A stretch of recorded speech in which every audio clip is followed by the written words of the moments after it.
안녕하세요. 네, 이렇게 더운 여름에 만나게 되어서 반갑습니다.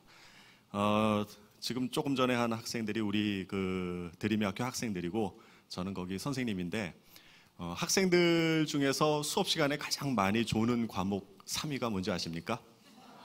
네? 3위요, 3위. 네. 3위는 성경입니다. 그럼 2위는 뭘까요? 2위는 수학이고요. 1위는 뭐냐면 성경과 수학입니다. 지금 여기 제목이 창조와 수학이라고 되어 있지만 사실은 성경과 수학 이야기를 하려고 나왔습니다. 근데 조금만 들어보시면 더 이해할 수 있는 거예요. 뭐 깊은 내용의 수학이 아니니까 한번 보시기 바랍니다. 여러분 속리산에서 오시면서도 보셨겠지만 이건 우리 학교 뒷산이에요. 굉장히 녹음으로 많이 우거진 거를 볼 수가 있고요. 이렇게 몇 가지 사진을 제가 찍어 왔습니다. 이건 이제 교문인데요. 굉장히 녹음이 우거졌어요. 학교는 1년밖에 안 됐는데 나무는 몇십 년 된 나무입니다. 여기 학교 정원이고요. 이거는 지금 우리가 하고 있는 유스 호스텔, 지금 여기 이 장소입니다. 이 주변에도 나무로 굉장히 많이 우거져 있는 것을 볼 수가 있습니다. 제가 그래서 사진을 몇 장 찍었습니다. 여기 소나무도 있고요. 굉장히 아름다운 곳입니다. 자, 근데 이 사진은 우리 교장 선생님이 오늘 새벽에 이 속리산 근처에 가서 찍어 오신 사진입니다. 전문가가 찍으셔가지고 조금 화질이 다르죠. 사진이 예술성이 있습니다. 내일 새벽에 한번 여러분도 가보시기 바랍니다. 자, 이게 소나무 밭인데요. 굉장히 아름답죠. 아침에 새벽 안개. 요거는 접사 촬영을 하신 거예요. 벌이 연꽃에 앉아 있는 그 사진입니다. 너무 아름답죠. 자, 요거는 잠자리가 앉아 있는 거를 캐치하셨는데, 요 조금 더 확대를 해보니까요, 이 잠자리 눈이 굉장히 이게 선명하게 보이고 코털도 보이십니까? 잠자리에 코털 있는 것도 저도 처음 봤습니다. 자, 이렇게 우리 주변에는 생명으로 가득 차 있는 걸 볼 수가 있어요. 여러분도 주위를 한번 둘러보십시오. 여러분 주변에 있는 사람이 다 생명이에요.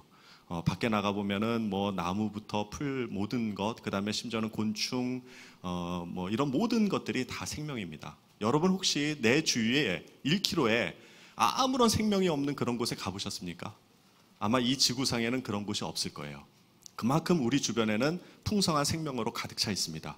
여러분, 그것이 얼마나 감사한 일인지 모릅니다. 자연이라는 말이 있고요. 천연이라는 말이 있습니다.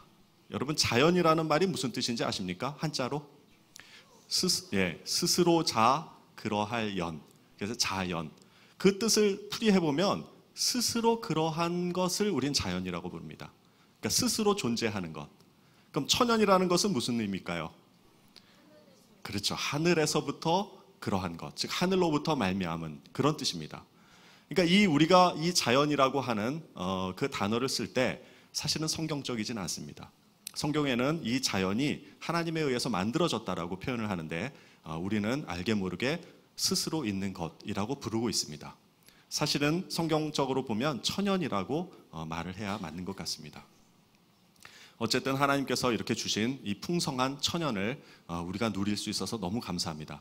옆에 있는 분한테 혹시 한 가지만, 내가 지금 여기 와서 감사한 것 한 가지만 서로 나누셨으면 좋겠습니다. 지금 어떤 것이 감사한지, 어떤 것도 괜찮으니까 옆에 있는 분한테 저는 이것이 감사합니다 라고 한번 나누는 시간을 가졌으면 좋겠습니다.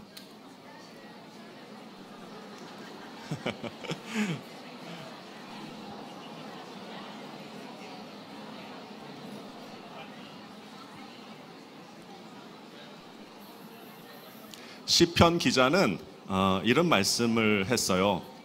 감사로 제사를 드리는 사람이 나를 높이고 길을 예비하는 자이니 내가 그들에게 하나님의 구원을 보여줄 것이다. 누구에게 구원을 보여주냐면 감사로 제사를 드리는. 여러분, 감사로 제사를 드린다는 것은 어려운 게 아니에요. 내가 감사함을 표현하면 되는 거예요. 하나님, 오늘 이렇게 여기 와서 말씀 듣게 해주셔서 감사합니다. 내 주변에 이렇게 풍성한 생명으로 가득 차게 해주신 것을 감사합니다. 우리가 공기가 옆에 있는 건 모르고 중요한 건 알지만 잘 인식을 못하듯이 내 주변에 이렇게 생명이 가득 찬 거를 우리가 인식을 못할 때가 있어요.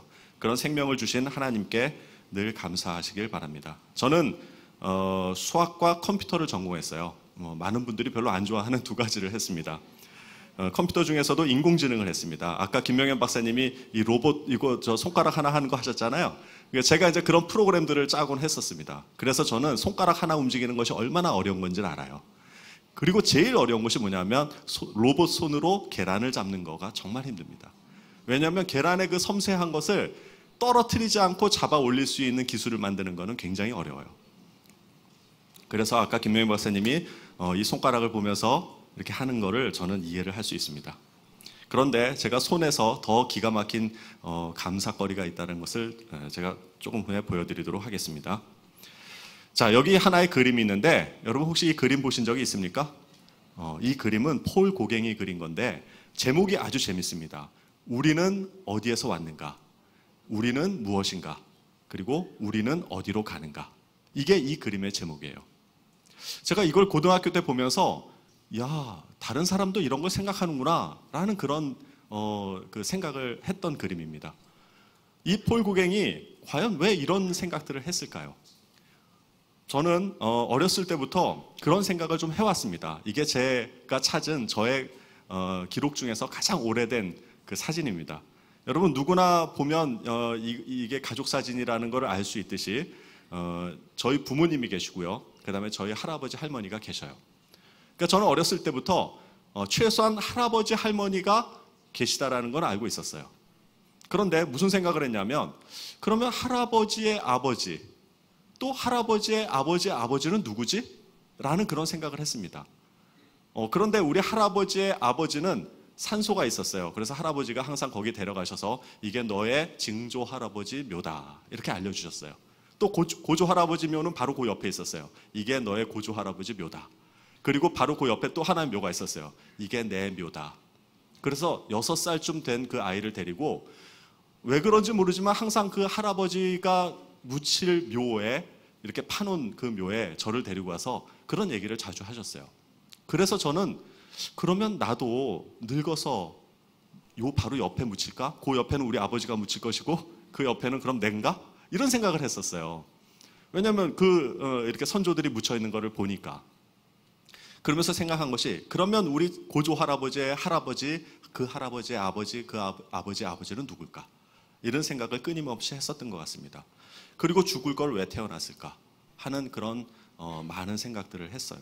그래서 그 폴 고갱이 그런 그림을 그린 다음에 과연 폴 고갱은 그 그림에서 질문하고자 하는 그 답에 해답을 찾고 죽었을까 하는 생각도 했었습니다. 근데 이런 생각을 고등학교 때 좀 많이 하면 선생님한테 좀 혼났어요. 쓸데없는 생각하지 말고 공부나 해라. 왜냐하면 대학을 가야 되니까. 그래서 그런 생각들을 깊이 하지 못하고 대학을 들어가게 됐습니다. 대학 들어가서 제일 먼저 제가 경험한 것은 뭐냐면 등록금 반환 투쟁에 참가하는 거였습니다. 그거는 선택의 여지가 없었어요. 그냥 전부 폐강을 시키고 등록금 반환 투쟁을 왜 하는지, 왜 그것을 하게 되는지도 모르고 거기에 참여해서 한 달 동안 수업 거부를 했습니다.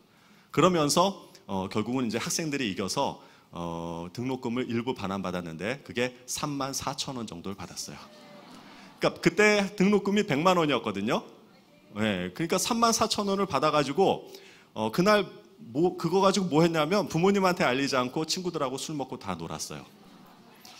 그래서 제가 아니 내가 왜 이러려고 대학을 왔을까? 차라리 그 한 달 동안에 이렇게 하지 말고 그 34,000원 받지 말고 더 열심히 공부해가지고 34,000원 이상의 가치를 추구했으면 더 좋았을 텐데 한 달 동안 수업 안 하고 한 것이 겨우 이런 것인가 하고 굉장히 좀 허무한 마음이 들었던 것 같습니다. 그래서 대학을 휴학을 하고 도서관에서 나의 궁극적인 질문을 해결하기 위해서 여러 책들을 보았는데 그 중에 그래도 제가 수학과니까 수학에 대해서 한번 좀 공부를 해야 되겠다. 그리고 찾은 책이 바로 이 집합론입니다. 근데 이 책이 제 인생을 바꿔놨어요. 여러분 이게 100페이지도 안 되는 그런 얇은 책이에요. 아마 여러분들 이 강의를 들으면 3분 안에 다 슬립 모드로 들어갈 수 있는 초강력 울트라 수면제입니다. 여러분 잠을 못 주무시는 분은 저한테 특별 과외를 받으시면 바로 주무실 수 있어요. 그런데 이 책에서 다루고 있는 것이 뭐냐면 무한에 대해서 다루는데 그 무한 집합이 굉장히 체계적이고 논리적인 것으로 증명을 해나가는데, 이야, 이게 마음에 꽂힌 거예요. 그런데 제가 그때 드는 생각이 뭐였냐면, 이런 논리와 수학적인 체계를 만든 누군가가 있지 않을까, 이런 생각을 했습니다. 그래서 이렇게 정교한 수학 체계를 만들어 놓은 누군가가 있을 것이다. 근데 제가 그때 교회를 다녔는데 한 번도 성경 공부를 해본 적이 없었어요. 왜냐하면 중고등학교 때는 성경 공부를 누구도 해주지 않았거든요. 대학 공부하는 거에만 전념을 하게 했기 때문에. 그래서 제가 한 대학 그 동아리에, 성경 공부하는 동아리에 들어가서 성경을 공부하기 시작했습니다. 그런데 제가 고등학교 때까지, 그리고 대학교 1학년 때까지 늘 관심을 갖고 질문해왔던 우리는 어디에서 왔고, 도대체 나는 어디에서 왔고, 나는 누구고, 나는 어떻게 될 것인가에 대한 해답이 성경에 바로 있는 거예요. 그 답이 뭐냐면, 자, 우리는 어디에서 왔는가? 창세기 1장 27절에 이렇게 쓰여 있습니다. 하나님이 자기 형상, 곧 하나님의 형상대로 사람을 창조하시되 남자와 여자를 창조하시고. 하나님이 분명히 정답처럼 써놓으신 거예요. 너가 어디서 왔냐면 하나님이 만드셨다는 거예요. 저는 근데 그게 믿어졌어요, 그때. 자, 그리고 우리는 누구인가? 우리는 무엇인가? 그 바로 뒷절에 이렇게 되어 있습니다. 하나님이 그들에게 복을 주시며 하나님이 그들에게 이르시되 생육하고 번성하여 땅에 충만하라. 땅을 정복하라. 바다의 물고기와 하늘의 새와 땅에 움직이는 모든 생물을 다스리라. 여러분, 우리를, 피조물을 다스리는 관리자로 사명을 주셨다는 거예요. 그러니까 내가 지금 역할은 뭐예요? 지금 우리의 인간의 역할은 뭐냐면 하나님이 만든 세계를 관리하는 거예요. 자, 그 다음에 우리는 어디로 가는가는 요한복음을 공부하면서 이런 말씀이 있었어요. 예수께서 이르시되 나는 부활이요 생명이니 나를 믿는 자는 죽어도 살겠고 무릇 살아서 나를 믿는 자는 영원히 죽지 아니하리라. 사실 저는 죽음에 대해서 굉장히 두려움을 가지고 있었습니다. 그게 죽음이 주는 두려움인지도 몰랐고, 웬만해서 그 이유를 찾지 못했었는데 결국 나중에 보니까 그게 죽음이 주는 두려움이더라고요. 그런데 제가 이 말씀을 듣고 여기에 분명히 뭐라고 적혀있냐면 나를 믿는 자는 죽어도 살겠고 영원히 죽지 아니하리라. 살아서 믿는 자는 영원히 죽지 아니하리라. 여러분, 이런 말을 할 수 있는 사람은 미친 사람이던가 정말 그럴 만한 능력이 있던가 둘 중에 하나일 거예요. 근데 저는 그게 믿어졌어요. 분명히 그럴 수 있는 사람이 있을 거다라는 거. 이렇게 고등학교 때 했던 질문들이 성경에 그 답이 있는 것을 보고 굉장히 많은 그런 위로를 느꼈던 것 같습니다. 그런데 정말 제가 충격을 받은 것은 뭐냐면 하나님이 사람을 만들기 전에 그냥 만든 것이 아니라 먼저 계획하고 의도했다라는 거예요. 자, 창세기 1장 26절에 보면 이런 말씀이 있어요. 하나님이 이르시되 우리의 형상을 따라 우리의 모양대로 우리가 사람을 만들고 그들로 바다의 물고기와 하늘의 새와 가축과 온 땅과 땅에 기는 모든 것을 다스리게 하자. 이 말씀이 있는 다음에 그 다음에 하나님이 우리를 창조하셨다고 나와요. 하나님이 우리를 만드신 것도 저는 믿어졌고 그것도 충격이었는데 그냥 만드신 것이 아니라 분명하게 의도와 계획과 목적이 있었다는 거예요. 우리는 창조되기 위해서, 창조되기 이전부터 하나님이 계획하신 그런 존재라는 겁니다. 저는 이것이 굉장히 충격이었어요. 그런데 이 그림에 대한 질문에 또 다른 답이 있었어요. 그것은 뭐냐면 이제 우리가 중고등학교 때 배웠던 진화론이거든요. 진화론은 어떻게 답을 하냐면 우리는 어디에서 왔는가에 대한 답은 원숭이로부터 왔다. 더 나아가서는 단세포로부터 왔다. 라는 답을 해줘요. 근데 저는 그것이 과학인 줄 알았어요. 그것이 사실인 줄 알았어요. 그리고 우리가 어떤 존재인가라는 답은 이 진화 계통도, 이 가운데 보면은 이게 진화 계통도잖아요. 이 진화 계통도의 가장 발달된 진화 상태가 인간이라고 배웠단 말이에요. 그러니까 진화론자들이 하는 얘기는 뭐냐면 영장류다. 우리는 영장류다. 또 생각하는 동물이다. 또 뭐 사회적 동물이다. 이렇게 동물로 우리를 대표해요. 그러니까 사실 우리는 지금 현재 모습이 진화만 조금 더 되었을 뿐이지 동물하고 다를 게 없어요. 그리고 중요한 것은 이 미래는 어떻게 될 것인가? 결국 죽는다라는 거예요. 앞으로 어떻게 진화될지는 모르지만 나는 그 진화되는 그 이전에 이미 죽을 거라는 거예요. 그러니까 죽음의 문제를 해결을 못 하더라고요.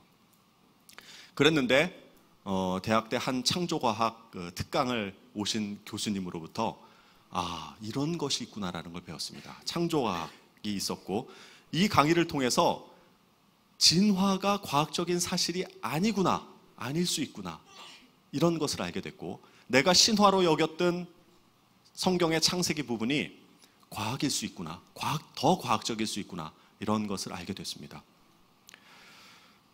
자, 그래서 지금 우리가 생각해야 될 것은 뭐냐면 지금까지는 좋아요. 뭐 과학이 어떤지, 과거가 어떤지, 현재가 어떤지 이미 존재를 하고 있기 때문에 어차피 그거는 우리가 증명을 못할 부분이에요. 그러니까 그거는 차치하더라도 우리의 미래는 한번 짚고 넘어가야 될 것 같았어요. 우리 미래를 어떻게 이야기를 하냐면 진화론은 결국 죽음을 벗어나지 못하는 존재이고 성경에서는 뭐라고 얘기하냐면 영원한 생명을 주겠다고 약속을 해요. 영원한 생명을 주겠다고 약속을 해요. 그러니까 우리가 어떤 것을 믿느냐에 따라서 나는 그렇게 될 거라고 생각해요. 진화론을 믿으면 그 믿는 대로 죽을 것이고 영원한 생명을 약속한 것을 믿으면 나는 그 약속대로 영원히 살 거라고 생각이 돼요. 여러분은 어떻게 생각하십니까? 그래서 저는 성경을 믿기로 결정을 했습니다. 자, 여러분들은 어떤 것을 믿을지 오늘 이 시간에 오늘 이번 기회들을 통해서 한번 결정할 수 있는 그런 시간들이 되기를 바랍니다. 자, 몇 가지 말씀을 한번 읽어볼 텐데요. 태초에 하나님이 천지를 창조하시니라. 이거는 영원불변의 진리예요. 항상 제가 힘들 때 저에게 힘이 되어주고 그리고 언제든지 읽을 때마다 감동이 되는 그 말씀입니다. 또 요한복음 1장 3절을 보면 만물이 그로 말미암아 지은 바 되었으니 지은 것이 하나도 그가 없이는 된 것이 없느니라 라고 또 창조에 대해서 이야기를 하고 있습니다. 로마서 1장 20절에 보면 창세로부터 그의 보이지 아니하는 것들 곧 그의 영원하신 능력과 신성이 그 만드신 만물에 분명히 보여 알게 되나니 그러므로 저희가 핑계치 못할지니라. 맞아요. 제가 여태까지 하나님이 없다라는 것을 핑계를 잡으려고 아무리 찾아봐도 그럴 만한 것이 없었어요. 자, 조금 시간이 지나니까 벌써 조시려고 하는 분이 있는데 이 성경과 수학을 접목한 이 과목이 얼마나 힘든 것인지 조금 기지개 좀 펴시고. 근데 수학과 과학이 굉장히 재밌습니다. 우리가 조금 중고등학교 때 조금 좋은 선생님을 만났다라면 굉장히 재밌게 할 수 있는 그런 과목이었어요. 자, 여기에 우주를 지배하는 모든 우주에 예외 없이 적용되는 한 가지 규칙이 있습니다. 법칙이 있는데 그것이 뭐냐면 엔트로피 법칙이라는 거예요. 이게 우리나라 말로 하면 무질서도 법칙이라는 건데 이 의미는 뭐냐면 에너지는 무질서한 방향으로 가게 되어 있다 이런 뜻입니다. 여러분 우리 주변에 이런 것들은 많이 볼 거예요. 가용성 에너지, 즉 뭔가 이렇게 에너지가 있으면 쓸모 있는 에너지에서 그거는 가만히 두면 다 쓸모없는 에너지로 바뀌게 돼요. 이것이 우주를 지배하는 법칙입니다. 이것으로부터 자유로운 그런 건 없어요. 그런데 제가 한 가지 질문을 드릴게요. 그러면 어떻게 이 무질서함 속에서 질서를 부여할 수 있을까? 즉 무질서에 질서를 부여하는 방법은 뭐가 있을까? 혹시 여러분 그런 거 생각을 해보셨나요? 예, 무질서 속에 질서를 부여하는 방법이 있어요. 사실은 제가 여기 우리 학생들이라면 제가 한번 이렇게 한번 해봤을 거예요. 지난번에 한번 강의할 때 이렇게 해봤는데 이렇게 하는 거죠. 안경을 쓴 사람은 앞쪽에 앉고 안경을 안 쓴 사람은 뒤에 앉고 또 남자는 왼쪽에 여자는 오른쪽에 앉으세요 라고 제가 강의 전에 학생들한테 이야기하면 아이들이 그 자리를 다시 배치하겠죠. 그죠? 저희 한번 해볼까요? 한 20분 걸릴 것 같습니다. 여기 다 배치하면. 근데 제가 만약에 여러분들에게 그렇게 하면은 그 배치가 될까요? 안 될까요? 되겠죠. 왜냐하면 강사에 대한 최소한의 예의를 여러분들은 아시니까 부탁을 드리면 할 겁니다. 자, 그런데 이것처럼 아무런 정보가 주어지지 않고 아무도 모르는 사람이 여기에 모여 있다면 그 교실에는 굉장히 무질서하게 앉아 있을 거예요. 여기 제가 표시한 것이 뭐냐면 동그라미는 안경을 쓴 사람, 세모는 안 쓴 사람이고 파란 거는 남자고 붉은 거는 여자예요. 그러면 왼쪽에 있는 이 그림처럼 이렇게 무질서하게 앉아 있을 텐데 제가 그 말을 하면 아까 했던 그 말을 하면 이렇게 옮겨질 겁니다. 자, 신기하죠? 자, 이렇게 하면은 여기 앉아 있는 사람들이 그 말에 따라서 옮겨질 거예요. 자, 여기에 굉장히 중요한 원리가 있습니다. 무질서 속에 질서를 심었죠. 아까는 무질서했는데 제가 말을 하니까 질서가 생겼죠. 네, 이것이 굉장히 중요한 원리예요. 자, 그 무질서 속에 말씀이 들어가면 질서가 생겨요. 근데 물리학에서는 이 말씀을 뭐라고 표현하냐면 에너지라고 합니다. 무질서함 속에 에너지가 들어가면 거기에 질서가 생겨요. 예를 들면 여기에 냉장고가 하나가 있다고 생각해 봅시다.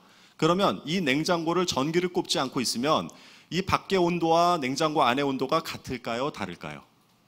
같아지겠죠, 그죠? 그게 무질서도의 법칙에 의해서 그렇게 됩니다. 그런데 제가 전기를 꼽는 순간 이 냉장고 안에 있는 온도는 밖의 온도보다 어떻게 될까요? 떨어지겠죠. 그거는 전기 에너지가 그것을 그렇게 만든 거예요. 컴프레셔를 돌려가지고 냉장고 안에 있는 온도를 의도적으로 낮춘 거예요. 그런데 그 전기를 다시 꽂고 한참 있으면 어떻게 될까요? 다시 냉장고 안에와 밖의 온도가 똑같아지겠죠. 그러니까 질서를 잡는다고 하는 것은 가만히 놔두면 그냥 에너지가 평형 상태로 되어 있는데 에너지를 어느 한 곳에 모는 거거든요. 이것이 이제 질서가 생긴다라고 하는 건데 에너지를 어느 한 곳에 몰기 위해서는 반드시 거기에 에너지가 들어가야 돼요.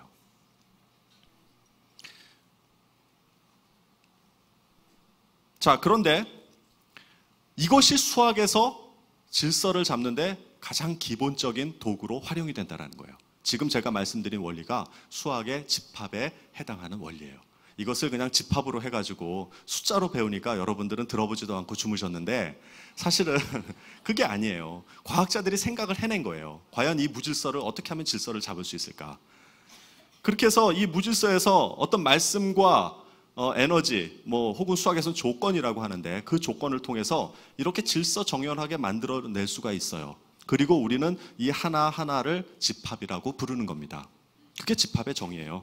우리 중학교 1학년 때 이렇게 교과서에 나와 있습니다.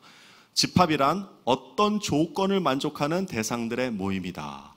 여기서 어떤 조건이라고 하는 것은 다른 말로 표현하면 말씀이고 다른 말로 또 표현하면 에너지가 되는 거예요. 자, 그런데 성경에 참 재밌는 표현들이 있어요. 성경에 하나님이 첫째 날 하신 일이 뭔지 아세요? 예, 빛을 만드셨는데 그 말씀을 한번 읽어보세요. 자, 하나님이 빛과 어둠을 나누사 하나님이 빛을 낮이라 부르시고 어둠을 밤이라 부르시느라. 하나님이 빛을 창조하시고 그 다음에 뭐라고 그러셨냐면 빛과 어둠을 나누셨대요. 여러분, 제가 아까 학생들한테 안경을 쓴 사람과 안 쓴 사람을 나눠서 앉게 하는 거는 제 권위, 강사의 권위로서 할 수 있는 거예요. 근데 제가 빛한테 너 빛과 어둠으로 나뉘라 그러면 나뉠까요? 안 나뉠까요? 안 나뉘어요. 저한테는 그런 권위가 없어요. 근데 하나님은 그런 권위가 있으신 분이에요.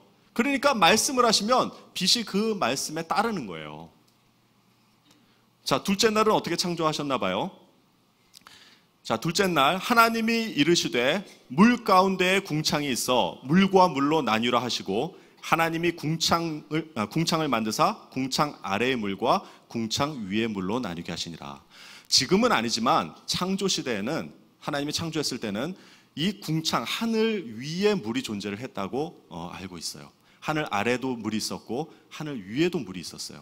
그런데 그것을 뭘로 나누라고 하셨어요? 말씀으로 나누었어요. 역시 물은 재가 나뉘라고 하면 나눠지진 않아요. 여기에 어떤 사람도 물을 나누라고 한번 해보셨어요?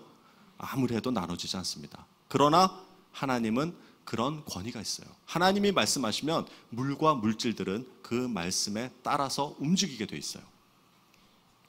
자, 셋째 날은 하나님이 이르시되 천하의 물이 한 곳으로 모이고 묻이 드러나라 하시니 그대로 되니라. 하나님이 묻을 땅이라 부르시고 모인 땅을 물이라 부르시니라. 땅과 육지를 분리하셨어요.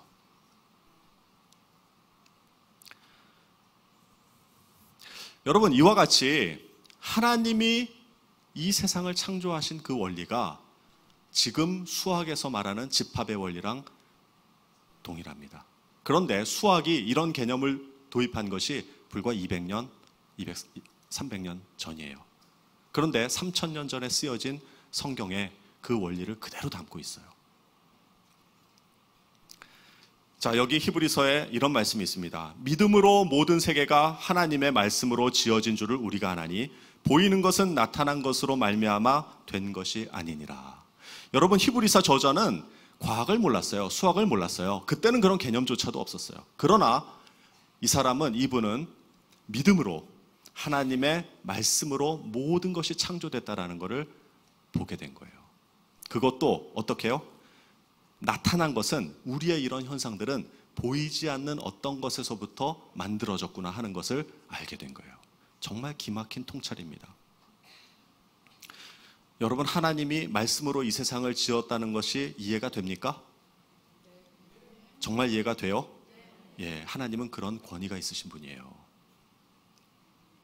자, 그러면 하나님께서 정말 이 세상을 창조하셨다면 우리가 도자기로, 어떤 사람이 도자기를 빚으면 그 빚은 도자기에 그분의 지문이 있을 거예요. 손가락에 뭔가 그 맵시가 다 거기에 담겨 있을 겁니다. 그러면 하나님께서 이 세상을 지었다면 이 세상에 분명히 하나님의 지문이 있을 거예요. 우리가 그걸 한번 찾아보도록 하겠습니다.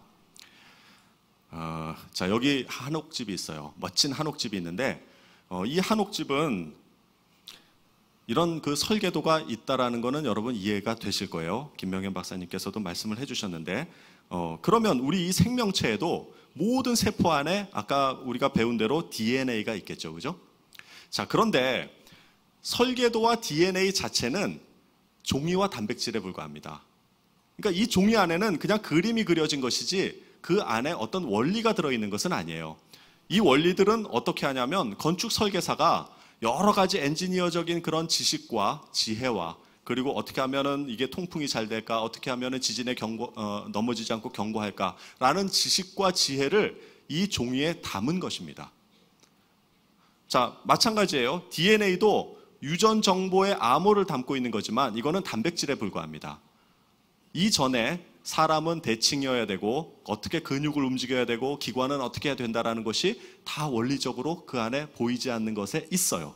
그것을 담아놓은 것이 유전 정보라는 거예요. 그러면 진짜 우리가 중요한 것은 뭐냐면 보이지 않는 원리라는 거예요. 그럼 그 보이지 않는 원리를 연구하고 공부하는 것이 수학이고 과학이라는 거죠. 자, 그래서 지금부터는 하나님이 이 세상을 창조하시고 그 전에 설계하신, 계획하신 그 원리가 무엇이 있는지 수학적인 부분에서 검토를 해보도록 하겠습니다. 자, 먼저 이 설계의 가장 기본적인 원리 중에 하나가 대칭이에요. 여러분, 아름다운 것은 대칭에서부터 출발이 됩니다. 다 이렇게 꽃들이 아름답죠. 나비와 잠자리가 아름답고 호랑이 얼굴이나 사람 얼굴이나 다 대칭이기 때문에 아름다운 것입니다. 자, 사실 그 대칭이 아닌 것이 아름답지기는 좀 힘들어요. 그런데 우리 자연 속에는 대칭이 아닌데 아름다운 것들이 있어요. 대칭보다 더 아름다운 비대칭이 있습니다. 그러면 한번 상식적으로 생각해 보세요. 대칭보다 더 아름다운 비대칭을 만들려면 거기에 뭔가 더 기막힌 원리들이 있겠죠. 네, 그 원리들이 뭔지를 한번 보도록 하겠습니다. 자, 첫 번째가 이제 프랙탈입니다. 이 프랙탈이라고 하는 것은 비슷한 구조가 계속 자기의 어떤 자기 그 모양을 그대로 반복하는 그런 그 모양을 가진 겁니다.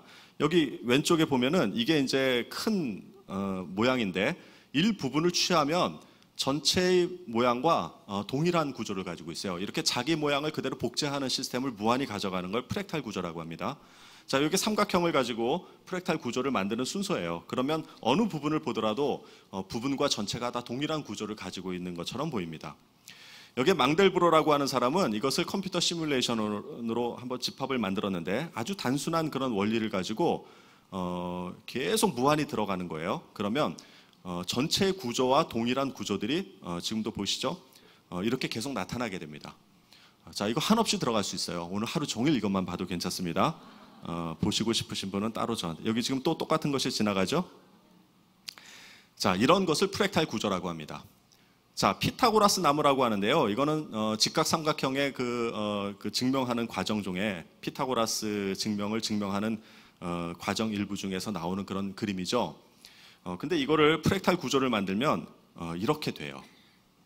자, 조금 치우친 것을 한번 만들면 이런 모양이 되고요. 자, 그런데 여기 요것이 피타고라스 나무로 만든 건데 이거랑 너무 똑같지 않으세요? 네. 2차원적으로 이렇게 만든 것과 3차원의 저기 뭐죠? 그 브로콜리가 너무 유사한 형식으로 만들어져 있어요.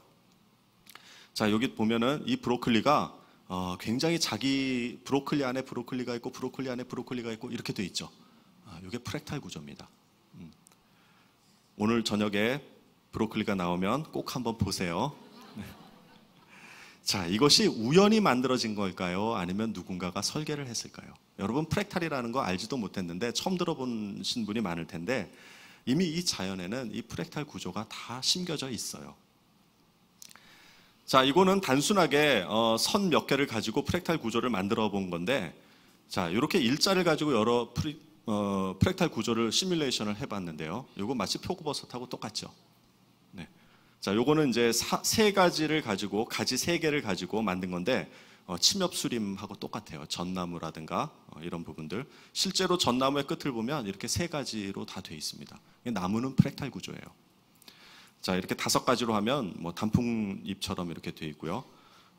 그러니까 우리가 2차원적으로 이렇게 설계를 해서 만든 것처럼 하나님도 저 나무가 만들어지기 전에 이미 보이지 않는 곳에서 저런 프랙탈 구조로 나무를 형상화했다라는 거예요.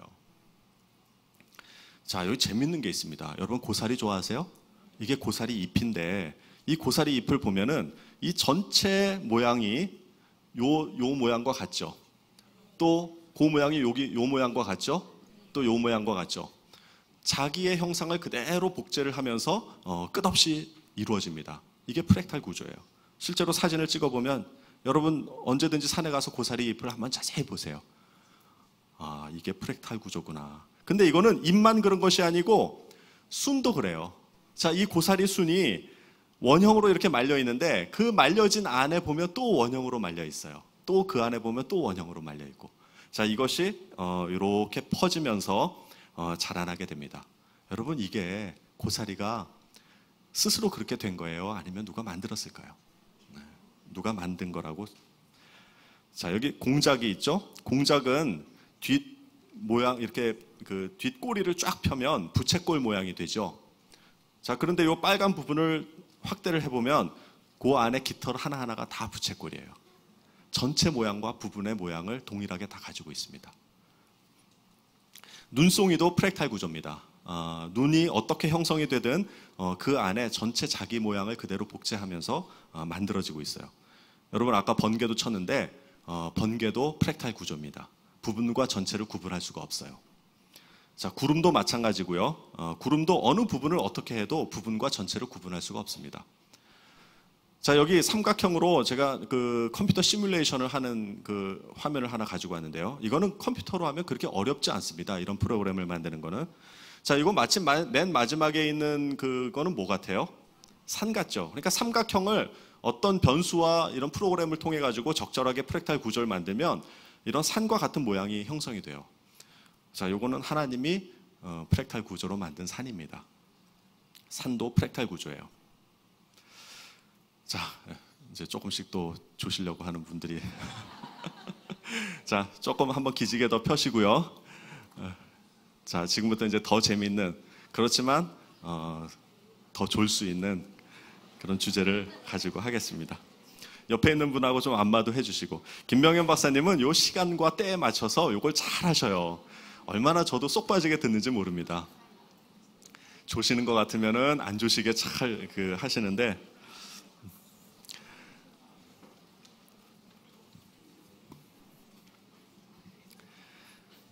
자, 고등학교 수학 과정에서 학생들이 참 어려워하는 그 분야 중에 하나가 수열이에요, 수열. 근데 이제 피보나치 수열이라고 하는 것이 있습니다. 자, 여기 하나의 예를 들었는데 1, 3, 5, 7, 9 다음에는 뭐가 들어갈까요? 예, 요거는 뭐 수학을 전혀 몰라도 할 수 있죠. 2씩 증가하는 거죠. 그래서 등차 수열입니다. 그 차이가 동일한. 요거는 그 2, 4, 8, 16, 32 다음에 뭐가 들어갈까요? 예, 2배씩 증가하고 있죠. 요거는 이제 등비 수열이라고 합니다. 자, 그럼 이거 한번 볼까요? 1, 1, 2, 3, 5, 8 다음에 뭐가 들어갈까요? 요거는 뭐 등비도 아니고 등차도 아니에요. 네네, 예. 빠르신 분은. 자, 요게 1 더하기 1은 2고요. 1 더하기 2는 3이고, 2 더하기 3은 5고, 3 더하기 5는 8이에요. 그러니까 여기는 뭐가 들어갈까요? 네, 5 더하기 8 해서 13이 들어가겠죠. 예, 이렇게 좀 생뚱맞은 수열이 있는데 요걸 피보나치 수열이라고 합니다. 피보나치가 수학자가 이걸 연구했는데 이게 굉장히 재밌는 그 원리를 설명하고 있어요. 자, 꽃잎의 수를 보면은 많은 꽃잎이 요 피보나치 수열에 맞게 꽃잎이 생성이 돼요. 그래서 하나인 꽃잎, 2개인 꽃잎, 3개인 꽃잎, 근데 4개인 꽃잎은 그렇게 거의 없고요. 5개의 꽃잎이 많고, 그 다음에 6, 7개는 드물고요. 8개를 가진 꽃잎이, 그 다음에 13이라고 하는 수는 참 어떻게 보면 그렇죠. 뭐 12면은 우리가 뭐 이런 숫자는 많이 있는데, 그러니까 12개짜리 꽃잎보다는 13개짜리 꽃잎이 많아요. 그리고 21, 34, 55 이렇게 피보나치 수열로 나가는 그 숫자만큼의 꽃잎으로 형성이 되어 있더라는 거예요. 나무도 굉장히 재밌습니다. 자, 이 나무의 원리를 잘 보세요. 이 나무가 가지를 뻗는데 어떻게 뻗냐면 원가지는 그 다음 해에 다시 가지를 치고요. 원가지는 그 다음 해에 다시 가지를 쳐요. 근데 가지를 쳐나간 잔가지는 다음 해 한 해를 묻고 그 다음 해에 가지를 치고요. 그래서 이게 원가지면은 다시 원가지는 그 다음부터 계속 쳐나가고요. 잔가지는 한 해를 쉬고 가지를 쳐나가요. 이렇게 나무가 형성이 되는데, 이렇게 되는 이유는 뭐냐면 이렇게 해야 약간 언밸런스하고 통풍이 잘 되고 햇볕을 받을 수 있기 때문에 그래요. 만약에 원가지, 잔가지를 다 한꺼번에 키우면 굉장히 뻑뻑해져요. 나무 스스로 싸워요. 그러니까 굉장히 피곤하게 되니까 하나님이 이런 원리를 가지고 나무가 성장하게 하셨는데, 요거를 가지수를 세어보면 1, 2, 3, 5, 8, 13, 21 피보나치 수열로 늘어납니다. 재밌죠? 자, 이거는 굉장히 흔한 들꽃이에요. 이 들꽃은 매년 성장하는 건 아니지만 단년생, 1년생이지만 요것을 이렇게 다이어그램으로 바꾸면은요, 이렇게 되는데, 요것이 바로 피보나치 수열로 가는 걸 알 수 있습니다. 자, 근데 더 재밌는 거는요, 피보나치 수열이 이렇게 가는데 위의 수를 아래 숫자로 나누면 이걸 2로 나누면 2고 2를 3으로 나누면 1.5죠. 이런 식으로 위의 숫자를 아래 숫자로 계속 나누어 가면은 이런 숫자들이 형성이 되는데, 이 숫자가 처음에는 이렇게 요동을 치다가 이게 무한대라고 할수록 어느 한 곳에 수렴을 합니다. 그 수렴점을 계산을 해보면 1.6180 이렇게 나가는 그 무리수가 돼요. 근데 이 수가 뭐냐면은 이 선분, 전체 선분의 하나의 점을 잡는데, 어떻게 잡냐 하면 전체의 길이와 A의 비율, 그리고 A와 B의 비율이 같아지는 그 한 점을 잡으면 요 점이 바로 이 전체의 1대 1.618이 되는 곳에 잡혀요. 자, 그래서 피보나치 수열의 수렴값과, 자, 요걸 이제 황금비라고 하는데, 이 황금비의 비율값이 동일하게 나타납니다. 100% 정확히 동일해요. 그러니까 이 두 개의 개념은 서로 같은 개념이라는 뜻이에요. 자, 근데 이런 비율이 어디에 나타나냐면 정오각형의 별을 만들면 요 비율과 요 비율이 1대 1.618이에요. 자, 그리고 생물에서도 이 물고기의 어떤 그 최고점과 이렇게 앞부분과 뒷부분의 비례를 보면 1대 1.618이고 나비의 큰 날개와 작은 날개의 비율이 1대 1.618 이런 식으로 형성이 되어 있습니다. 이걸 황금비라고 불러요. 자, 이 개미가 있는데요. 개미를 세 부분으로 나누면 어떻게 되죠? 네, 죽죠. 개미를 세 부분으로 나누면 죽는데 머리, 가슴, 배라고 불려요. 근데 이 머리와 가슴의 비율이 황금 비율이고 가슴과 배의 비율이 황금비예요. 근데 많은 동물에서 이런 걸 볼 수가 있습니다. 자, 이건 제 손이 아니고 엑스레이를 찍은 건데요. 첫째 마디와 둘째 마디가 황금비로 이루어져 있고요. 둘째 마디와 셋째 마디가 황금비, 셋째 마디가 넷째 마디가 이렇게 황금비로 되어 있어요. 우리가 이렇게 태어나면서 그렇게 만들었나요? 1대 1.618로 자라라고? 자, 그런데 더 재미있는 거는요. 자, 이 황금 비율을 기하학적으로 표현을 하면 자, 1, 1, 2, 3, 5, 8 이렇게 되는 것을 하나의 사각형으로 기하학적으로 표현을 하면 이런 식으로 되겠죠. 한 변을 그 수로 하는 직사각형을 쭉 만들어 나가면 이렇게 될 겁니다. 그런데 그거를 적절하게 이렇게 나선형으로 만들어 버리면 이런 나선 구조가 생깁니다. 근데 앵무조개가 이런 나선형을 따라요. 피보나치 수의 기하학적인 표현으로 앵무조개가 형성이 되어 있습니다. 자, 그리고 많은 디자이너들이 이 피보나치의 기하학적인 나선 구조가 굉장히 아름답기 때문에 이것을 디자인에 반영을 해요.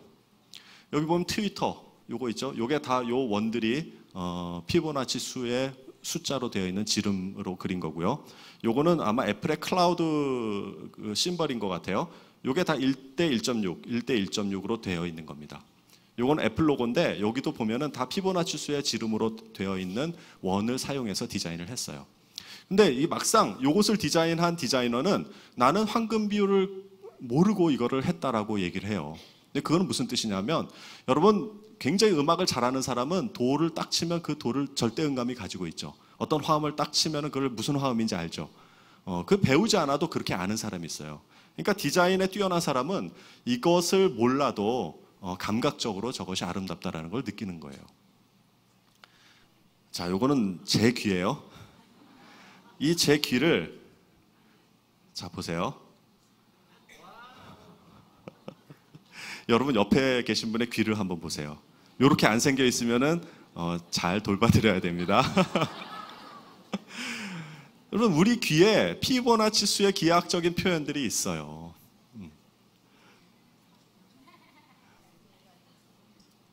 자, 아까 이게 이제 피보나치 수로 황금비로 이루어졌다고 했잖아요. 근데 요거를 손을 이렇게 말아보세요. 이렇게 말아보면은 요게 이렇게 그 마디의 선을 이렇게 나눠서 그림을 그리면은 요 나선형이 바로 피보나치의 기하학적인 표현입니다. 김명현 박사님은 이걸 보면서 은혜를 느낀다고 하시지만 저는 이걸 보면서 하나님의 살아계심을 느껴요. 이렇게 지어보시면은 요 모양이 나선 구조를 이루고 있습니다. 자, 그런데 이 선분을 이게 황금 비율이죠. 황금 비율의 선분을 이렇게 곡선으로 만들어서 원을 만들면 요 작은 각이 생기는데 이 작은 각의 각도를 계산해 보면 137.5도라는 각도가 나와요. 그런데 이 137.5도가 어떤 의미냐 하면 137.5도마다 씨앗을 하나씩 만든다고 생각을 해봐요. 그러면 이런 식으로 씨앗이 이렇게 쭉 늘어나는데 이거를 137.5도가 아니라 65도로 하면 이렇게 씨앗이 분포가 되고요. 125도는 이렇게 돼요. 약간 뭐 나선 구조가 있는 것처럼 보이지만 좀 이렇게 공간이 있죠.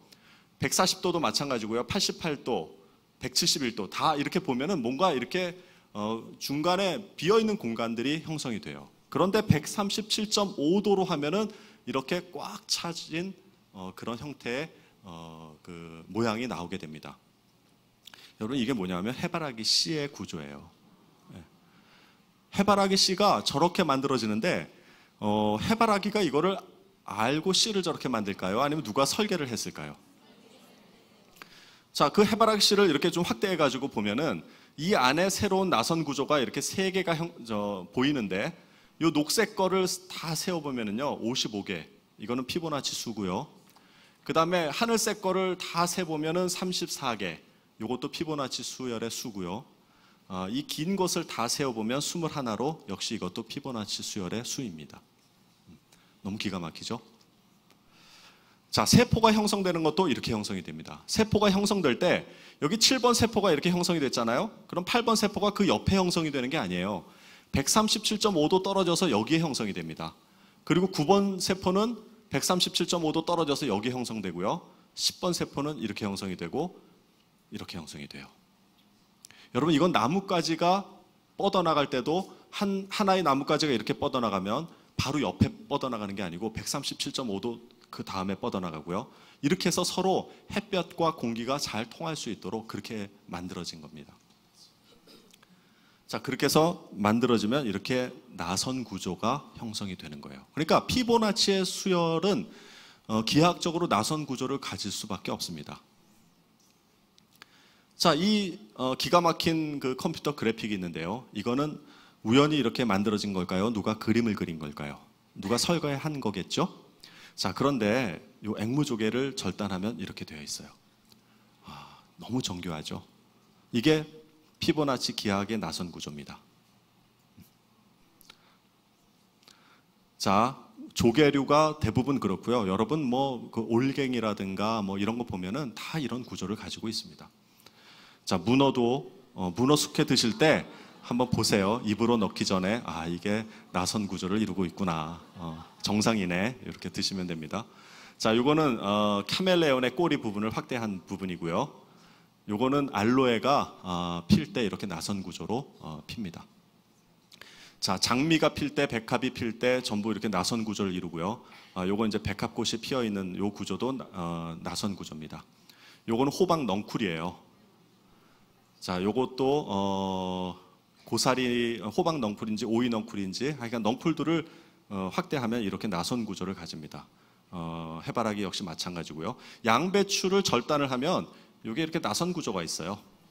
양배추도 나선 구조로 자라고요. 아까 봤던 요 그 브로콜리도 이게 프랙탈 구조라고 했죠. 근데 여기에도 나선 구조가 있습니다. 그러니까 생명체는 이 우주는 프랙탈과 나선 구조가 적절하게 혼재돼서 나타나는 현상들이 많아요.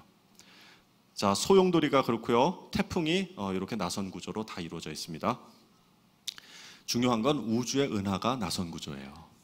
그러니까 은하는 아주 세밀한 그런 작은 부분부터 큰 것까지 다 포함되어 있잖아요. 그러니까 같은 나선 구조가 계속 반복되기 때문에 이런 구조를 프랙탈 구조라고 하는 겁니다. 그러니까 나선과 프랙탈은 굉장히 밀접한 그런 구조죠. 자, 아름답죠?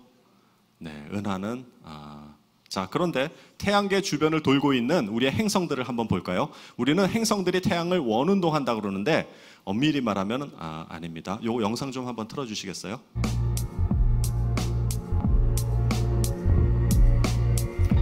자, 우리는 이렇게 태양 주변을 원운동한다고 들었는데 사실은 이게 맞지 않습니다. 왜냐하면 태양이 은하를 시속 7만 킬로의 속도로 돌아가기 때문에 실제로 보면 이렇게 돼요. 태양이 움직이는 그 속도대로 지구는 그 태양 주변을 돌고 있습니다. 그러니까 그 자취를 보면 이렇게 나선 구조로 가는 걸 알 수 있죠. 예, 꺼주시고요. 자, 그 다음에 이 보로노이 다이어그램이라고 하는 것이 있는데, 자, 이제 거의 다 왔습니다. 조금만 더 참으세요. 우리 그 자녀들이 얼마나 수학 공부하는 게 힘든지 아시겠죠? 예, 그런데 이거를 그냥 대학 입시로 그냥 배워야 되고 계산만 하려고 하니까 더 졸릴 겁니다. 근데 이렇게 들으니 재미있으세요? 네, 감사합니다. 자, 여기에 이렇게 재밌는 패턴이 있는데 이게 어떻게 보면 굉장히 불규칙해 보이잖아요. 규칙적이지 않은 패턴 속에 어떤 원리가 들어있는지를 한번 보도록 하겠습니다. 여기 두 개의 점이 있으면은 이 두 점을 이렇게 연결하면 하나의 선분이 되는데, 이것에 직각 2등분 선을 그으면은 이런 모양이 나와요. 근데 점이 3개면은 이렇게 3개의 선분이 나오겠죠? 직각 2등분 선이. 자, 그런데 이 점들을 많이 늘려가면은 이런 패턴이 나오게 되는데, 이것이 아까 제가 보여드렸던 이런 패턴 모양입니다. 굉장히 불규칙한 것처럼 보이지만 이 안에는 수학적인 원리가 담겨 있어요. 자, 그런데 그게 잠자리 날개, 그런 패턴들이 있어요. 자, 이거는 기린의 무늬고요. 그 다음에 요거는 유리창, 강화 유리의 유리창이 깨지면 이런 패턴으로 깨지게 됩니다. 자, 그래서 애니메이션으로 뭔가를 깨어지는 것을 하려면 그냥 막 만드는 것이 아니라 수학적인 원리를 이용해서 프로그램을 만들어야 돼요. 뭔가 깨질 때 보면은 되게 불규칙하지만 저 안에는 아까 같은 그 원리로 프로그램을 해야 저렇게 나옵니다. 자, 깨지는 것이 굉장히 자연스럽죠? 그러나 저 안에는 그런 그런 원리로 프로그램이 돼 있는 겁니다. 자, 지금까지 한 거를 한번 좀 복습을 하도록 하겠습니다. 0에서부터 하나가 창조돼서 계속 숫자가 더해져서 나오죠. 이런 것을 피보나치 수열이라고 합니다. 자, 피보나치 수열을 지금 기하학적으로 표현하고 있습니다. 그리고 그 모퉁이를 나선으로 그리면 이런 기하학적인 나선 구조가 나타나는데,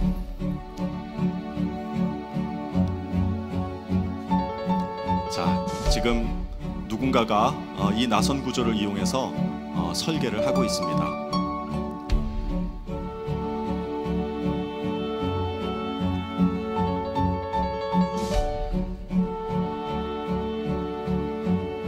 자, 컴퓨터 그래픽으로 저렇게 설계를 하니까 굉장히 아름답죠. 예, 이것이 바로 앵무조개의 모습입니다. 참 정교하죠. 이것이 우연이 됐다라고 하는 것이 저는 잘 믿겨지지는 않아요.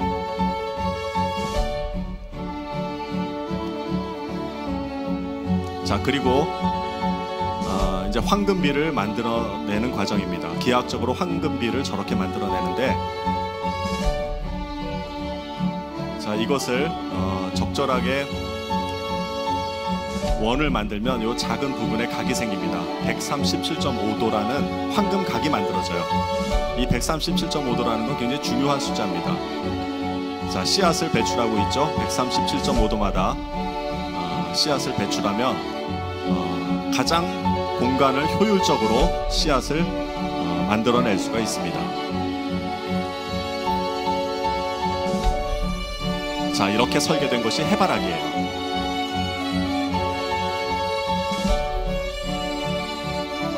이것을 과연 우연히 만들었다고 볼 수 있을까요? 아니면 누군가가 치밀하게 설계해서 이것을 만들었다고 볼 수 있을까요? 네, 됐습니다. 자, 그의 능력으로 하늘과, 이거 좀 꺼주시겠어요? 영상을 좀 꺼주세요. 네. 예, 계속 보면은 계속 나오는 건데. 자, 골로새서의 말씀에 보면 그의 능력으로 하늘과 땅에 있는 모든 것과 눈에 보이는 것과 눈에 보이지 않는 것과 모든 권세와 지위, 주권, 능력이 생겨났습니다. 이 모든 것이 그리스도에 의해 창조되었으며 또 그리스도를 위해 창조되었습니다. 여러분, 여기 보면은 눈에 보이지 않는 것도 창조됐다라고 나와 있어요. 이 골로새서 저자는 수학도 몰랐을 것이고 과학도 몰랐을 것이에요. 그러나 깊은 영적인 통찰력으로 이 세상에는 보이지 않는 원리가 있을 것이고 그 보이지 않는 원리마저도 누군가가 창조했다라는 걸 알 수가 있는데, 그분이 바로 그리스도, 예수 그리스도라고 고백을 하고 있습니다. 자, 이제 마지막 챕터입니다. 여러분, 확률, 이 확률 또한 많이 졸고 있는 그런 과목 중에 하나인데 자, 근데 굉장히 재밌는 이야기가 성경에 나옵니다. 그것은 뭐냐면 요셉이 애굽에 팔려가서 총리가 되잖아요. 그런데 여차여차 해가지고 이제 형들이 먹을 것이 없으니까 애굽에 와서 총리에게 먹을 것을 구하는 그런 장면들이 나옵니다. 그런데 여기 있는 그림은 어떤 장면이냐면 요셉이 이제 형제들에게 뭔가 질문을 하고 뭔가 테스트를 하고 맨 마지막으로 동생 베냐민을 데리고 오게 합니다. 그럼 이제 12형제가 다 모여 있는 거예요. 그런데 11형제는 요셉이 총리가 요셉인 줄 모르고 뭔가 음식을 지금 받으려고 하는 그런 상황인데 요셉은 형들이 와서 너무 기뻐가지고 밥을 같이 먹자고 하면서 자리를 이렇게 안내를 합니다. 식당에다 이렇게 책상을 만들어 놓고 거기에 그 자리를 배석을 하는데 어떻게 배석을 하냐면 맨 첫째 형부터 둘째, 셋째, 넷째 해가지고 11번째, 12번째 베냐민까지 앉혀요. 그게 성경에 표시되어 있는데 창세기 43장에 이렇게 표시되어 있습니다. 요셉의 형들은 요셉 앞에 앉았는데 맏형부터 막내 동생까지 자리가 나이 순서대로 정해져 있었습니다. 그들은 놀라서 서로 얼굴을 쳐다보았습니다. 여러분, 그래서 제가 또 이제 그 확률을 계산해 봤습니다. 전혀 모르는 사람을 나이 순서대로 앉힐 확률이 얼마나 될까요? 자, 그것이 뭐냐면, 자, 여기 11개의 의자가 있어요. 그러면 첫 번째 의자에는 어떻게 하냐면 11명 중에 1명을 선택을 하는 거잖아요. 두 번째는 그 1명 선택한 거 빼고 10명을 선택하는 거고, 이런 식으로 확률을 구하면 11 곱하기 10 곱하기 9 곱하기 8 해서 1까지 곱하면 돼요. 그럼 그 경우의 수가 얼마나 나오냐면 약 3,900만 가지의 수가 나옵니다. 이걸 11 팩토리알이라고 해요. 그러니까 약 4천만 정도가 나오는 거예요. 그러니까 요셉은 단번에 4천만 분의 1의 확률로 형들을 세운 거예요. 그럼 이거는 우연히 그렇게 앉힌 걸까요? 아니면 요셉이 형들을 알고 있었기 때문에 그렇게 앉힌 건가요? 예, 알고 있었던 거죠. 그런데 이 형들은 그걸 모르는 거예요. 수학을 공부를 안 했으니까 이게 우연히 될 수 있다라고 생각을 안 했으면 바로 거기서 요셉이구나 하고 무릎을 꿇었어야 되는데 그냥 멀뚱멀뚱 눈만 서로 쳐다보고 이상하네 그렇게 한 거예요. 그래서 수학을 열심히 공부해야 됩니다. 이 4천만 분의 1의 확률이 과연 존재할 수 있을까요? 여러분, 이게 얼마나 큰 확률이냐면 로또를 사면 800만 분의 1의 확률로 사는 거예요. 로또의 1등이 될 확률이 800만 분의 1입니다. 자, 그런데 이 우주가 어떻게 만들어졌냐면 우주가 만들어질 확률을 과학자들이 얼마로 보냐면요 10의 23승분의 1로 봐요. 와, 그러니까 아까는 4천만 분의 1이 10의 7승분의 1이거든요. 그럼 10의 7승 중에 하나를 하는 것도 굉장히 어려운 건데 10의 23승분의 1의 확률로 우주가 만들어졌다고 합니다. 이게 얼만큼의 확률이냐 하면은요. 자, 이게 이제 진화 빅뱅 이론들이 얘기하는 거예요. 빅뱅 0.00001초 이후에 우주의 밀도예요. 빅뱅이 딱 시작하고 0.00001초 후에 요 세제곱센티미터의 무게가 이렇게 커요. 세제곱센티미터면은 요 정도 되는 거죠. 요 안에 질량이 얼마가 되어 있냐면 약 440해. 이건 세기도 어렵죠. 엄청난 질량이 들어 있어야 되는데 요 맨 끝에 자릿수가 016이면 지금처럼 편편한 우주가 되고 요거보다 1g이 작으면요. 이렇게 큰 질량 중에 1g이 작으면 우주가 열린 우주가 돼서 확 퍼져버려요. 그래서 생명체가 살 수 없는 우주가 되고요. 요거보다 1g이 크면 이게 다시 하나의 점으로 수축한대요. 그러니까 지금과 같은 우주가 존재할 조건이 뭐냐면 세제곱센치 요만한 안에 이 정도의 밀도가 정확히 016으로 딱 떨어져야 되는 거예요. 1g이 커도 안 되고 1g이 작아도 안 되고. 이게 잘 안 와닿죠? 네, 그래서 제가 이거를 어젯밤에 가서 지구에 있는 모래를 다 세어보니까 이 모래수가 10의 22승계더라고요. 그러니까 10의 23승보다도 10배가 적은 거예요. 그만큼 이 지구에 모래가 많이 있는데 예를 들면 그거예요. 어디에다가 뭐를 만드는데 이 지구만큼의 모래를 갖다가 탁 던졌는데 거기에 한 톨이 빠지면은 우주가 날아가서 없어지고요. 한 톨이 덜 들어가면 다시 그것이 수축된대요. 그런 확률로 우주가 만들어졌대요. 여러분 그게 믿겨집니까? 여기 있는 한 삽의 모래를 떠서 해도 그렇게 할 수가 없어요. 그런데 지구 전체에 있는 모래알로 하나도 빠짐없이 정확하게 돼야지 우주가 형성된다는 거예요. 여러분 정말 제가 이것이 우연으로 이렇게 만들어졌다라고 하는 것을 도저히 저는 용납할 수가 없어요. 이 우연이라고 하는 것은 뭐냐면 하나님이 존재하지 않는다라는 것을 가정하기 위해서 만든 단어예요. 이 세상에는 우연이 없습니다. 성경 말씀에 이런 말씀이 있습니다. 너희는 눈을 들어 누가 이 모든 것을 창조하였나 보라. 주께서는 수효대로 만상을 이끌어내시고 그들의 모든 이름을 부르시나니 그의 권세가 크고 그의 능력이 강함으로 하나도 빠짐이 없느니라. 여러분, 성경 말씀에 이사야가 너무 정확하게 표현해놨어요. 그런데 아쉬운 거는 여기다 모래알이라고 하나만 써놨으면 정말 기가 막힐 텐데, 하나님이 이 우주를 창조하시는데 모래 하나 한 톨의 오차 없이 만드셨다는 거예요. 그거를 그 당시에 이사야가 그것을 고백을 하는 거예요. 최근에 와서야 그런 과학자들이 이야기하는 것을. 자, 그런데 그것뿐만이 아니에요. 인류가 살기 위해서는, 사람이 살고 생명체가 살기 위해서는 우주가 생성된 다음에도 자전축이 저렇게 23.5도가 딱 저렇게 되어야지 사계절이 생기고요. 그 다음에 태양과 지구의 크기가, 태양의 크기가 딱 그 정도 돼야지 생명체가 살 수 있고, 태양과 지구와의 거리도 지금 딱 이 정도 거리여야만 생명체가 살 수 있습니다. 달과 지구와의 거리도 지금처럼 딱 되어야지, 조금만 더 가까우면은 바닷물이 넘치고요, 조금만 더 멀리 떨어져 있으면 바다가 순환되지 않아서 생명이 살 수가 없어요. 여러분, 이런 우연들을 다 합쳐야지 우리가 지금 여기 존재한 걸 설명할 수가 있어요. 여러분, 이게 믿어지십니까? 얼마만큼 우연을 얘기해야지 우리가 존재를 합니까? 한 과학자가 이런 글을 쓴 것을 제가 그 책에 있는 걸 그대로 가지고 온 겁니다. 우주가 탄생하고 태양계가 형성되고 지구가 생겨나고 생명이 발생하여 현세 인류로 진화한 이 상황에 다다를 확률은 10의 마이너스 1230승이다. 100분의 1이나 1000분의 1의 수준이 아니다. 10의 1230승분의 1이다. 확률로 보면 거의 있을 수 없는 일이라 할 수 있다. 하지만 지금 우리는 그 있을 수 없는 확률 위에서 살고 있다. 이것이 하나님을 알지 못하는 과학자가 낼 수 있는 유일한 결론이에요. 여러분, 아까 10의 22승분의 1도 그게 어떤 확률인지를 알았는데 10의 1230승분의 1의 확률을 우리가 지금 살고 있다라고 하는 거예요. 이거 얼마가 되는지 우리 선생님 한 분이 계산을 했는데, 그게 뭐냐면 로또가 178번을 연속으로 맞출 확률이라고 합니다. 178번을 연속으로 맞추기 전에요, 만약에 로또를 샀는데 오늘 당첨이 되면 너무 좋겠죠.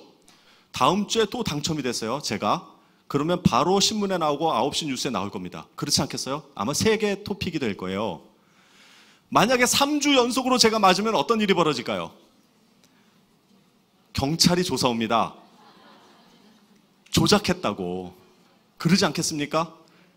그런데도 또 4번이 네 번째 연속으로 맞으면 어떤 일이 벌어질까요? 뭐 바로 구속이죠.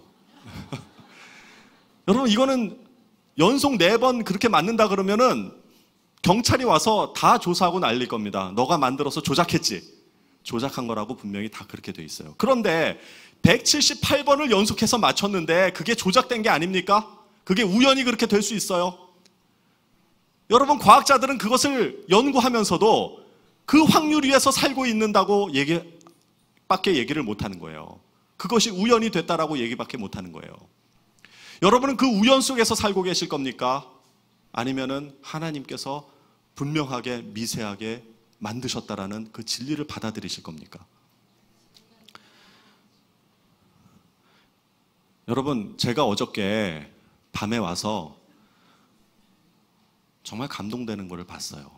여러분, 지금 의자 뒤에 보시면은 여러분들의 이름이 붙어 있는 곳이 많을 겁니다. 물론 다른 분들은 다는 그렇게 안 돼 있지만, 어제 이걸 새벽 2시까지 이름을 다 하나하나씩 붙이시는 거예요. 여러분은 여기에 오신 것이 우연이라고 생각하십니까? 내가 애터미에 왔고 드림에 왔고 이 수련회에 와서 앉아있는 것이 우연이라고 생각하십니까? 혹은 엄마가 누군가가 권면해서 그걸 뿌리칠 수 없어가지고 어떤 사업자가 가자고 해서 그거를 뿌리칠 수 없어서 여기에 왔다고 생각하십니까? 그냥 우연히 왔다고 생각하십니까? 아니에요.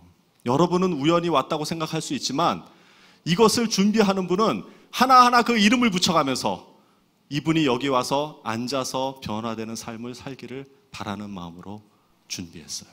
절대 우연이 아닙니다.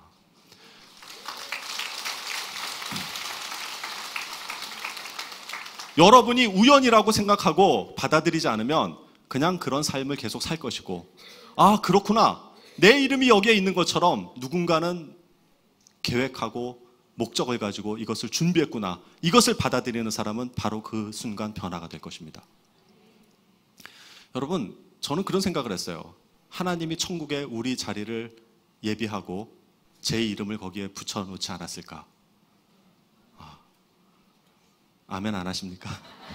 여러분의 이름은 거기에 있기를 원하세요? 예, 그렇게 될 것입니다. 자, 아까 말씀을 제가 다시 한번 읽어드릴게요. 너희는 눈을 들어 누가 이 모든 것을 창조하였나 보라. 주께서는 수효대로 만상을 이끌어내시고 그들의 모든 이름을 부르시나니 그의 권세가 크고 그의 능력이 강함으로 하나도 빠짐이 없느니라. 혹시 여기에는 의자에 여러분의 이름이 빠질 수도 있지만 하나님은 절대로 여러분의 이름을 빠뜨리지 않습니다. 기도하겠습니다. 하나님, 감사합니다. 우리가 보이지 아니하는 그 기가 막힌 원리로 이 세상을 창조한 것을 조금이나마 맛보았습니다. 우리가 이것을 보고 증거를 보고 믿는 것이 아니라 많은 성경 기자들처럼 믿음으로 그것을 볼 수 있도록 주님 도와주시옵소서. 오늘 여기에 내가 참석한 것이 우연이 아니고 누구의 권면 때문에 온 것이 아니고 하나님께서 치밀하게 계획하셔서 내가 여기에 온 것을 받아들일 수 있도록 주님 도와주시옵소서. 예수님의 이름으로 기도했습니다. 아멘. 네, 감사합니다. 예, 다시 한번